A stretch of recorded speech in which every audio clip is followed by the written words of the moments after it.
Yeah. Hello, hello, hello. We are live today on the couch. And today we're in the arena with Lisa Stewart, Hello.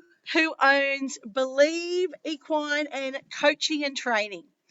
And today we also have Trueman and Jindy. What you're doing as I go. And Jindy's been wanting to chew on my ears here today, so that's been interesting in itself. So welcome, Lisa. It's great to actually be here. And what a magical day. We were a bit worried when we were chatting about this, what the weather was going to be like. And look, it really has worked out fabulous. So for those who don't know me, I'm Sharon Schmidt, founding director of Intuitive Souls. My passion is empowering others through intuition, empathy, kindness, hugs and fun. I do this across the globe by supporting and empowering others to connect with their inner knowingness and embracing what's most important to them. And the beautiful Lisa, she became a lover and a carer, a nurturer of horses through the need of self-care. She pursued that love with her beautiful business that she actually has. And look, we've got Trueman. I don't know if you can see him. I'm going to lift the camera up a wee bit. There we go. Look at him. He's actually put his head down. There we go. Look at that. A beautiful, massive, big horse he is. He is massive. And when you see the size of Jindy, who's tiny, you'll see the large comparison. Lisa, not always relaxing as she'd liked. She suffered with anxiety and felt the elements to connect with herself and her horse life and bring both of them together. As you'll see throughout today, she clearly does that with such ease and she makes it look so easy. But I think the fact that she loves her horses so much, which is very evident when you start to work with her, she actually works with a lot of people to help them on her journey, but her journey itself was a 7-year journey of self-care, healing and acceptance. She discovered the connection between horses and humans and the lessons that they can teach us about ourselves, which is really remarkable because as a child I had a horse and I tell you, they totally bring so much love and caring into your life. Lisa's embarked on a path as a horse trainer and equine assisted coach, and today she's going to be sharing her insights, her knowledge and experience in regard to her workshops. Now, she calls them signature. I call them very unique. And I guess for someone that's not a part of the horse world, they're extremely unique and just wonderful, especially the people that she works with. So here we are. We're going to be chatting today, talking about horses, humans, and how to nurture, I'm guessing, our mental health, self-development and mindset with their own. So Lisa, thank you. Tell us a bit more about yourself. That gives us a bit of an information about your work that you're doing. But as you can see, we've got these two beautiful, and I'll just, before you, there's Jindy there. She's beautiful. She's nibbling at my ear. Doesn't want to play. She doesn't want to play. So that's okay. So, Lisa, over to you. Tell us a bit more about what this means for you and what is your business and how you actually help people. Well, the business came about obviously from self-help, as you described. I had a full career. I was a mother late, so I had a very independent life before I met my husband and had my children. And all of a sudden, I realised that there was no me anymore. And I had also gone through quite a long period of grief, repeated grief, and I don't think I had given that time to heal, etc., which is why I was looking for something. So for my 40th birthday, my husband bought me a horse, which was beautiful, but it turned out I was green after not being around them for many, many, many, many years, and the horse was green too. He was a 3-year-old. I've still got him now, and he's turning 19 this year. Oh, wow. So he took me on a path of personal development, increasing my skill set through a Victorian trainer who specialises in confidence for women. And I did her traineeship, if you like. So I have some horse training skills now that really, really help. So I can highly recommend anyone upping the skill set to help them with whatever it is they want in life. But when I realised what it did for me, hey, don't pull my hat. I wanted to share it, but the equine world is still a little overbearing for me. There's a lot of people in it that are very strong-minded people, and that There's nothing wrong with that. It just didn't suit me. So that's what took me down the equine assisted learning path. I love it. I love it. And that's what helps me. It's a bit like you're showing people what they're missing about themselves. Yeah. And I've started with women like me because that was the skill or the demographic that I know the best. Yes. But just lately it's moved into like teenage kids a bit, and they come out and kind of learn some confidence and those Truman's things. chomping on my head now. Don't you love it?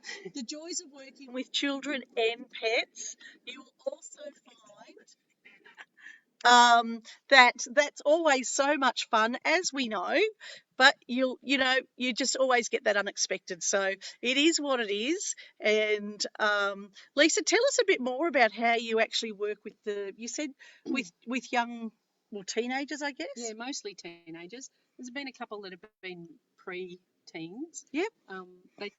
They've been coming from some community. Truman is really, look at him there. He's having a big snuggles everywhere. He is.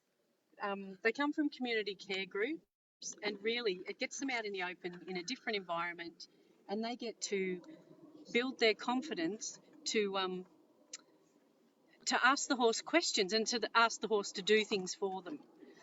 And we do that. Let me off the chairs. Children and pets. You do not actually work with them, but this is hysterical. Truman's actually behind me. He's trying to he's scratching his head on my jacket. There you go. Sorry about that. No, don't be sorry. God. I can't remember where I was up to. No, we were talking about. Sorry, that was me interrupting. That's okay. He's just look how gentle they are though. Look at this. It's just amazing, and you can't really see them properly, but I want to show you. They're both just standing here behind us. Truman's trying to push me off the chair, but that's okay. It's not in a harmful way. He's not trying to really hurt me. He's itching. But sorry, Lisa. Back to that. Here's the clown show here. No, I'm just joking. Well, that's what you get. You never know what you're going to get when you're working with animals. That's true. So you were talking about you work with teenagers. So all of the activities we do are on the ground. I do occasionally let them ride, like if they're beginners. I'm not really a riding coach. It's not my purpose. I'm a good beginners riding coach, and but on the ground we do it so that they build expectation and they figure out how much energy they need to use to ask the horse to do something. And we talk a lot about the horse's emotional regulation and a combination of herd behaviours. Are you slobbering all over my jacket? No, he's not actually. I'm surprised about that. Sorry. That's okay. That's me. It's a combination of herd behaviours Scratch yourself.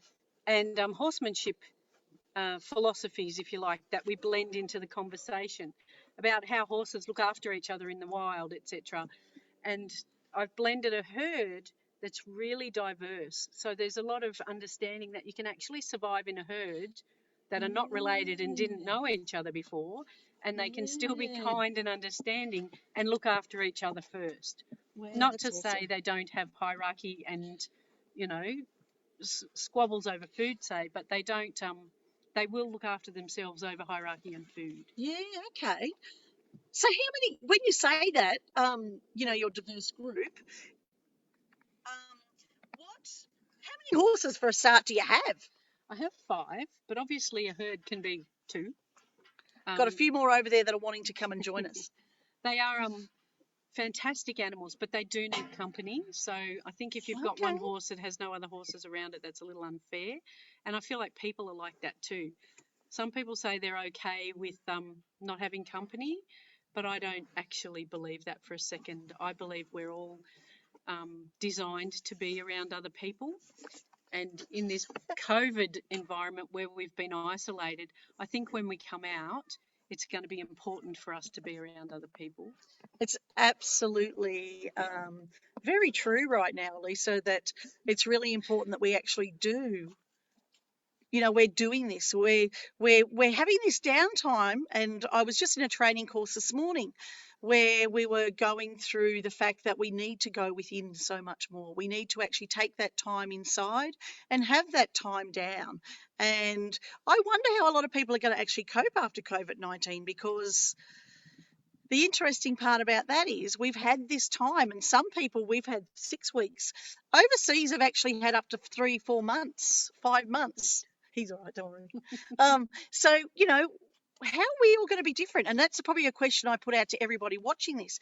How do you think you're different after all of this? But Lisa, how is this changing you? Has this affected you at all, this COVID-19? And if so, what strategies are you using to stay balanced? I know this sounds... Hello, Truman. Don't end our meeting. Get out of it. That's I funny. have to say, for me, this particular situation has been really beneficial for me personally, and I do carry a little bit of guilt for that, and I know that's a wasted emotion. Yes, don't do that. So instead of prolonging the guilt, I decided that when we all come out of this environment, I need to do something for people to get them out in the open like this, to reintroduce them to people, and to build their confidence back up that, socially they can get out there and actually integrate again without being concerned. So I've had my family around me more than ever. I've had my clientele boost because I was still allowed to operate as an essential service one-on-one. My workshops have stopped for now, but that gave me the motivation to build new workshops and potentially a retreat. So I've been working on a 3-day, let's say, long weekend workshop, like a mini workshop with the horses, and I'll introduce some other tools for people, like meditation, maybe journaling to help people make decisions. Maybe Sharon will come along and do a oracle reading. I'll be there. Those types of things to get people out back into a beautiful environment that they feel comfortable, and they can learn a little bit more about themselves and how they communicate and that sort of stuff. Jindy, she's got a heavy head lumped on my head. So that's what I've been working on, because I think it's really important for people to come out the other end of this and have something to look forward to. And those plans are for spring, when the weather comes good again, because it's getting a bit cold now.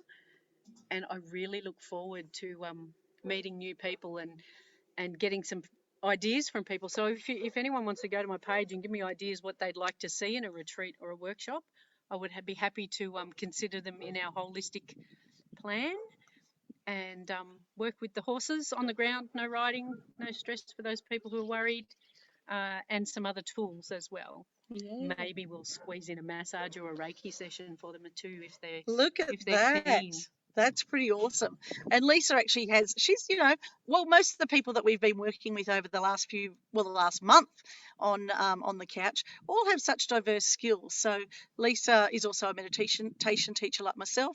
We've both been trained under the beautiful Jodie Marquez, and just lots of other skills. So you don't just come here and get that from Lisa. You're able to come and get so much more. But Lisa, just so people know, and given that we're able to come together now with the COVID-19 lifting a little bit, we can have, you can have 2 people at your place.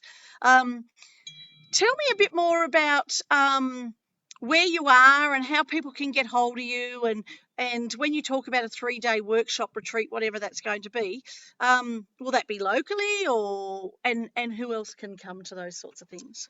So I am in Royalla, just on the outskirts of Canberra.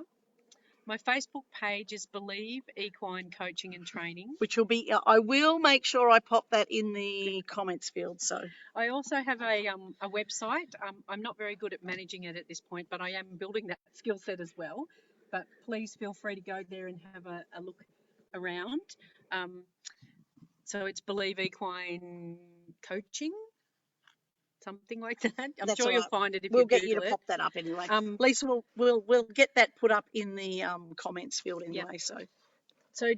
So I will run a combination next year in spring of 1-day workshops where you come and you play with the horses and you meet a group of like-minded people. You share your experiences. We feed you lunch. I've got a very lovely friend, Sandra, who cooks for me and sets up a beautiful spread of cheese and crackers and champagne if you're inclined and over 18 at the end of the day, where we debrief. And I've never had anyone leave without having some sort of inspirational moment through the day. And then, of course, we'll go into the 3-day mini retreats. You're heavy. You're heavy. Oh, We're look at going this. through the 3 She's loving being part of this. She likes being She is. being right at the front and centre. Yeah, so the 3-day mini retreat will be a camping retreat here on my property. It's kind of roughing it, but you'll be in out of the weather and that sort of stuff. I'm just about to send a survey out to see whether people would like to be um, looked after really closely, or whether you want to look after the horses, whether you'd like to come and feed them in the morning or whatever. So those things I'd really like to know whether people would what they would like themselves. And just 3 days getting to know people, doing horse activities on the ground and asking things of horses, sometimes individually, sometimes as a team. And I'd be very surprised if you didn't take something away that you valued. So do tell, Lisa, what actually, when you say a retreat, what does that actually mean for people? So someone like me, I don't really have any idea of this. I'm as people know, I'm a spiritualist, I'm a psychic medium, I'm a life coach. But what would make me, or someone like my daughter who's none of those and just works in the corporate world, what would make us go, maybe we should go and do a retreat like yours? Well, from my experience, I think it's because it brings you out of the office. It brings you away from your normal environment, and it gets you out in fresh air in a whole different learning environment, in a whole different way, so that you can experience the learning from the horses, and that you can be away from whatever your norm is and relax. Like, we really want you to keep back here and earth, if you like, be a bit of a hippie and do a bit of meditation and some stuff with the ponies that will actually be different for you, keep you keep you out in the open and the fresh air and the sunshine if the weather's that good on the day. But really just the experiential learning of being in the paddock with the herd and seeing how they live, and discussing what they would do in the wild versus being domesticated horses. Because in my herd I have a variety of horses. Some are well-bred domesticated horses, some are, I dare not use the term, but rescues. And then Jindy here is a wild caught Brumby. That's awesome. That I know there's a lot of people out there that I know, particularly some of my girlfriends that are very much into saving the Brumbies. So for them to see something like Jindy, who is definitely a product of Brumbies, yes, hello. She's talking about you. Yeah, isn't it amazing? And look at her; she's just so. Yes, I know. You're kissing me. Yes, I know. And I've got Trueman at the knocking the table. Shit, there we go. That's what you get. Come here, you. One at a time.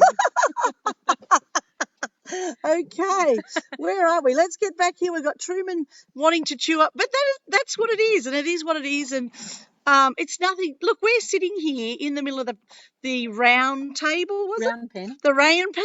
You can see how much I know about this. We're here in the round pen, and we're actually. Hello. It's Another changed everything. Yeah, I'm just trying to fix all the buttons and stuff here now. So, but that's okay. We're getting there. We're back. You get that. And so here we are in the middle, and you're going to expect to get stuff. We knew that things weren't going to be perfect, but who wants perfect anyway? That's the reality of it. The question is, what is perfect? Well, that's exactly right, and I think that's a really important thing too, Lisa, is what is perfect. But tell me, you know what? On that, Jindy's now resting her head on my back. God love her. She's going to sleep. Oh, God love her. She's really taken to me. God love her. Hang on. No lips. No niggling. No nibbling. Chomp, chomp. Can you hear it? Chomp, chomp, chomp at my face. That's a little bit close for comfort. Tell me a bit more. Feel free to set her a boundary. There's a lot of that goes on in these workshops. Oh, boundary okay. setting. So how do I do that? Let's do that while we're here, Lisa. Show me how I need to set a boundary with her. So to set a boundary with her, you've actually got to be clear on what your expectation is and So- what your personal values are. So what do I tell her, with me or myself, or is that got to be set with myself? You've got to set it with yourself first, because if you don't know what your boundaries are, Truman, please don't do that. Oh, you little shit! Big snot on the side of my computer. so then it becomes about making the communication clear, because he obviously doesn't understand the verbal. Yep. So then it becomes about energy and Okay. Yep. you know, that push. They push each other around all the time. Yep. So you can push her away. See, I'm not touching her and she's still moving her head off. I don't know if you can see that. Go on. Yep. Okay. See, yep. my energy increased. She's back again. He's not going anywhere. See, they're not taking offence. No. Because they live in the moment. They're like, oh, I have to move. Yeah, right. A little hard to do in this circumstance, but get it, Jindy. They're having a great old time, aren't they? They are. The other thing about it is they know we're kind of distracted, so our full attention is not on what we're asking of them. It's a bit like having a kid. They're like, yeah, you're not getting up. That's right. You're not getting up, so I'm not doing as I'm told. So it means it's also about learning about the commitment in your in your intention to make it work, to make it real for them. She's still sniffing you. She is. She's just loving me here. She's got her. Look at this. Oh my goodness. She has just got her head on my shoulder. Oh dear, and I'm trying to type things in. Oh, look at her, how adorable. She's just got her head resting. I can feel it's really heavy. Yeah. Look, you know, you're just getting all these different things, and who on earth could not love that? Like, really, she's just gently just plopped herself there, letting herself, you know, be part of who I am. And I guess, Lisa, that's all part of your workshops as well, is it? Yeah. Don't chew my ear. So it is in her best interest to set boundaries for her, in case that it escalates to, you know, more mouthy, teethy things. Jindy. She's got the likes of me. We've actually got something going on here. I'm just going to move her off. That's all right. Lisa's just going to move her back a little bit. Here we are having a great time anyway, and that's what it's all about. But it's just about, you know, getting out there. Look, Lisa's just popping her over there, setting boundaries. She's better at setting boundaries than I am, as you can see. She didn't go that far, though. She's me hitching my pants up on your show. That's all right, and your show too. That's all good. Pants up.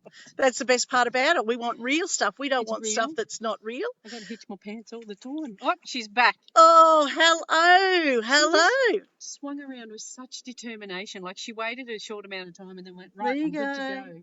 There you go. Is that making you happy? Oh, look at her. There, you're on camera now too. Is that making you happy? Look at that. Oh, Truman, we're not taking notice of you. Look, there you go. Okay, now back it up. Come on. Out you go. Off. Go on. Go on. Don't stomp your feet at me. I think it was at flies. Oh, that's all right then. I hope it was at flies. It doesn't matter. Jindy, what's the matter? Off you go. Go on. Do you want me to remove her? No, she's fine. So, Lisa, tell us about your day, because obviously it's really busy with 5 horses to look after. It is, but at this time of year, I've booked all my sessions in the afternoons.